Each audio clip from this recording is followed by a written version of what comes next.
tulikuwa na wiki ya haki na tulipata wanasheria bingwa kutoka kwenye taasisi au ofisi ijulikanayo kama Samia Legal Aid.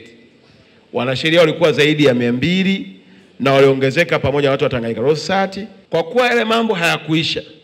na wananchi wa mkoa wa Arusha walibaki wakiwa bado wanahitaji kupata huduma ya kisheria zaidi, Daktari Samia ametuma tena timu ya wanasheria inakuja Arusha kuanzia siku ya Ijumaa na itakaa kwa siku 10, na watakwenda kwa kila wilaya iliyoko ndani ya mkoa wa Arusha kuhakikisha hakuna mwananchi hata mmoja anayekosa haki yake tu kwa sababu hana hela ya kumlipa wakili. Gharama zote Daktari Samia ameamua kuzichukua. Nimeona niyaseme hayo ili tukiondoka kwenye mkutano kama huu, wale tunaoishi hapa Arusha tuwatangazie na wananchi wengine wajiandae ya kwamba kuanzia Ijumaa na watakuwepo kwa siku 10 na watakwenda kama ni Longido, kama ni Monduli, kama ni Ngorongoro, kupitia kwenye ofisi zetu za wakuu wa wilaya kuhakikisha kwamba wananchi wote wenye changamoto, hataki kusikia mtu analia eti kwa sababu amekosa hela ya kumlipa mwanasheria.